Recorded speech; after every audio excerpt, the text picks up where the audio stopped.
Here's how the #1 Airbnb experts get so many properties and fast. I'm gonna share with you really 3 methods of how to get properties on Airbnb, whether it's your first property or your 20th property, and how this is such a scalable model and what we have done. #1 is called corporate leasing. We're gonna talk about that. Okay, what does it take credit-wise? What does it take LLC-wise? What does it look like? How to explain it to you guys so you can really understand how corporate leasing works. #2 is called rental arbitrage, which is essentially just going to a single family house or a townhouse and pitching a landlord so you can start your portfolio this way. And #3, which is called co-hosting. We're going to talk about all those, what are the methods, what are required, and how these people are scaling so fast. The first thing is this. Quick story about Dee. She had all the D's you can think about. She had ADD, she had ADHD, she had ABCD, she had all the D's you can think of. She had 9,000 sticky notes. She had all these sticky notes all over her desk because she had been on every webinar. She had been on these different courses. She tried all these different programs and finally came to me and said, look, Mike, I want to get into the Airbnb space, but I don't know where to start. I said, listen, no one's going to tell you online what Uncle Mike is going to tell you. Investor Mike's going to go into the details with you, where online they're not going to talk about that. So I sat her down, got her to sit down with all her stuff. I said, listen, give me 15 minutes and let me share with you what you need so you can really scale this. And today she's got a lot of property, okay? By the way, she just rents, okay? We don't buy property. We just rent property. Rental arbitrage, corporate leasing, is essentially rentals. We don't have to buy property, put down large down payments. You don't have to worry about interest rates. When you rent, you're in and you're out. And you hopefully have the landlord that'll continue with a first right of refusal to give you lease after lease, extension. Because if you are making money, you want to continue to make money as opposed to getting out of the lease after a year, which is why I always recommend doing a 2-year lease instead of a 1-year lease. Here's the thing, what you're looking for in corporate lease. A corporate lease means that you're going to use your corporation. So you're not going to use yourself personally. You're going to do it through your EIN number, which is the 9-digit number that's attached to your business. Okay, so you have to have an LLC. Set up a quick LLC, then go to the irs.gov and get your free EIN number. Go open a business bank account. Now you have a legitimate business. Okay, now you can do a corporate lease. But the question is, do you have a 700 plus credit score, and you can fast track your way to a Paydex score of 80. That's the benchmark that we're looking for to be able to do corporate leasing. You want at least an 80 Paydex score. In order to register for your Paydex score, I'm going to have you go to dunnandbradstreet.com or dnb.com. That's also a 9-digit number. So you need to get an LLC, make up a name. Just make sure it's in your city, in your state, that the name is available. You're gonna get an LLC, get the articles of organization, which comes to you in the mail. While you're waiting on your articles of organization, you are going to get your EIN number from the irs.gov. Now, you're also gonna go to dnb.com, dunnandbradstreet.com, to get your free DUNS number. Now you have what you need. Go open up a business bank account, which is very simple. Go into Wells Fargo, Bank of America, Chase, Citibank, want to know what a local bank, or even a credit union, and say, I want to open up a business checking account. Now you can actually do corporate leasing. But what is the real difference between corporate leasing and, say, rental arbitrage with a homeowner? Corporate leasing is a fancy way of going to apartments instead of a house. So essentially, you're going to need a Paydex score because they're going to verify your information. They want to make sure you're legit. So with a corporate lease, you can't have a brand new business without any business credit. Now, you can fast track this and get to a Paydex score of 80 or higher by having a 700 plus credit score. Banks like Discover, Citibank, Chase, American Express Business Cash. Those credit cards you can get with about a 700 plus credit score on the personal side, and you won't need to build your net 30s. Remember, to get to an 80 Paydex score, all we have to do is we need to build our business credit with using a couple different systems in order. If you're sub 700, means your personal credit score is under 700, I'm gonna recommend 4 net 30 accounts you can get right now that are completely free that report to Dun & Bradstreet, which is your Paydex score, and also Equifax. So you're gonna want Uline.com, you're gonna want Shirtsy.com,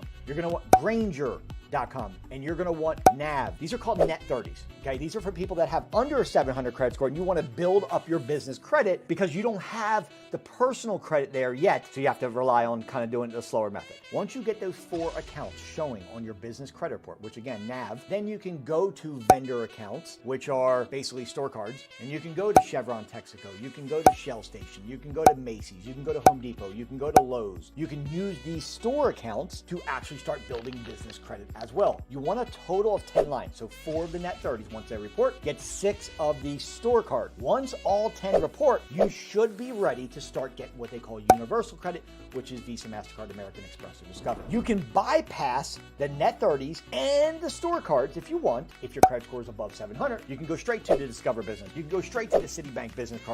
Because you're above 700, you can apply for them already because they're going to use personal guarantor, not the business credit that you don't have. The benchmark, what I'm looking for is for you to be at an 80 paydex score or higher. And that's what apartment complexes are going to use as well when they do the background check for you to make sure that you can go in and get multiple units at one time. Let me say that again. When you see people that have 30, 40, 50 Airbnbs, guess what they're doing? They're going to pick up 5, 10, 15 units at one time. You go into an apartment complex, you ask them, do they do corporate leasing? They say yes. You now have your business account. You have a paydex 80 credit score. Now, usually the ratio is about 20%, meaning that if an apartment complex has 200 units in their whole place, they'll allow 40 units to be a corporate lease, whereas the other ones, they want to be regular tenants. The secret when you're doing corporate leasing is actually go to apartment complex when they're first coming up and being built. In other words, whenever you see that sign that comes up and says now leasing, that's when you strike when the iron is hot. Because they're looking to do deals, they're looking to give you free rent on the front end, they're looking to waive securities, and that's when you go and say, look, I'll take 5 units, walk through, check out with the person, try to get units that are very, very close to each other. If you can get all 5 in the same vicinity next to each other, you're not gonna have complaints from other people. That's what you wanna do. You wanna check, obviously, before you do this to make sure that the numbers make sense. Always be around the 4 H's. Be around hospitals. Okay? If you're doing corporate leasing, hospitals are one of the best. Why? Travel nurses, doctors, chiropractors. People are going through surgery. They want to be closer to the level and not stay in a hotel. They'd rather have a full kitchen and a full place to stay. So that's what we do. We focus on being very close to hospitals.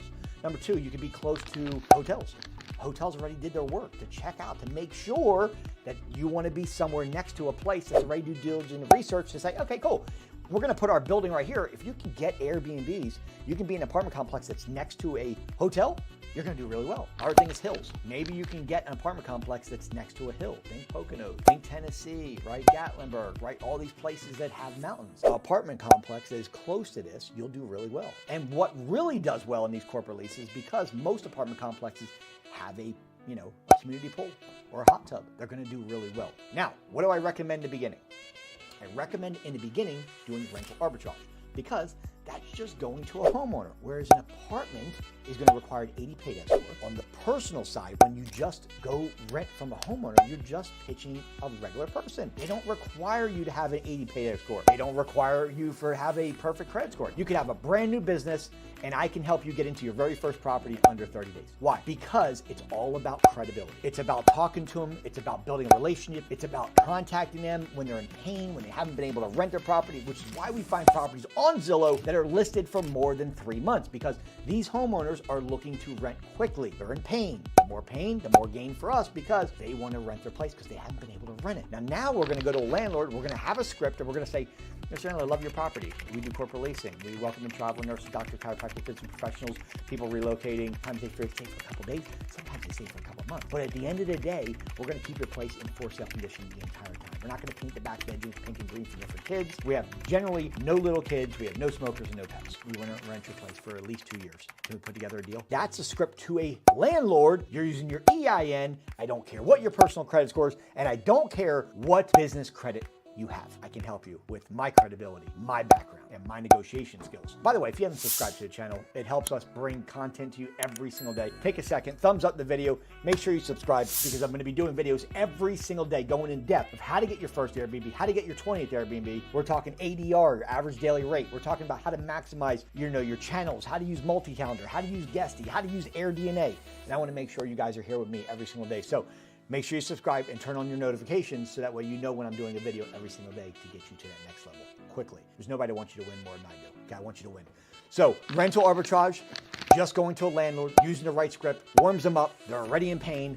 We don't have to buy any property. We're just renting. I'm going to help you find furnished properties. I'm going to negotiate 4 to 8 weeks of free rent for you. And I'm going to share with you how to use the software in AirDNA so you know if the property is profitable or not. Okay, just because that a landlord says yes doesn't mean that the property is good. Doesn't mean that it financially makes sense. So what I want to do is I want to check it for you. You can also check as well. Okay, my students have my software. They can go in, check themselves, put the address in. It's going to give you everything within a 2-mile radius of the subject property you're looking to let you know, does this property make sense financially or not? Because at the end of the day, if you don't have this software, I'm telling you something, do not get into Airbnb. The failure rate is very high if you don't know what you're doing. It can be very good if you know what you're doing. Okay, it's a very scalable model. You can make some money if you do it right. There's also, in any investment, there's a risk. What I do is I mitigate the risk of you losing your money, losing your time, and doing this the wrong way. Okay, I help students mitigate those risks. And more importantly, there's another method called co-hosting. If you don't have any money, but you have a lot of time, co-hosting might be an option. But what that is you're gonna reach out to people who are already doing Airbnb and say, look, I understand that there is guest communication and that you're gonna be dealing with the cleaners. You're gonna have to manage the property, and I know you're busy. And what I'll do for 15% of the gross revenue is actually manage the property for you. Now, the problem with this is it's very scalable, but if you have no credibility, just like with rental arbitrage, getting your first property with no credibility, it's very difficult. If you came to me and you were like, hey, Mike, I want to manage all your properties, for example, I would say, okay, cool, tell me your credibility. How long have you been doing it? How many Airbnbs do you have? What's your rating, right? You say to me, I don't have any of that. I'm going to say, there's no way. I'm not going to put my reputation in my business to you if you have no credibility. I'm not going to let you run my business into the ground if you have no credibility, right? So what I recommend is getting started with rental arbitrage first, getting a property, get your feet wet, understand the business. Then if you want to go to co-hosting, where you can then reach out to homeowners and take the time off their plate, sure, because now you have your own property and you have your own credibility, right? So that's kind of the method. I would go this route right here. I would go rental arbitrage first, which is essentially going to a single family homeowner and negotiate and deal with them. Then you can either go to co-hosting, or you can say, you know what, scratch that. I want to go straight to corporate leasing because I want to go get 3, 4, 5 units at one time. I'm ready to crush this thing. Let me know in comments, where do you want to go? Do you want to start with corporate leasing because you have an 80 payback score and you're just like, look, I just want to go get 4 or 5 units right now from an apartment complex? I can help you. That's number one. Put in co-hosting if you're looking for, maybe you got a rental arbitrage ready and you're just looking to start co-hosting. If you want to do rental arbitrage, just let me know in the comments. Say rental arbitrage. That way I know where you're at. I want you to be able to do whatever you feel in your life is the most comfortable. What I did in the beginning is I messed up, okay, because I didn't know what I was doing. Once I figured it out, I went to single family houses and I was like, hey, let's negotiate a deal. And then boom, went to corporate leasing. And that's what my partner and I do, okay? Let me know in comments where you're at. God bless, be safe. Guys, thank you for being here, okay? I break it down for you as simple as I can. Those are the 3 methods of how people scale and how you should scale. And if you need my help at all, send me a message, okay? Put the message in there. Let me know what you want to do. I'll reach out to you directly and, maybe we can work together. I'm here to help you in any way possible. I want you to win because failure is not an option. I'll see you guys on the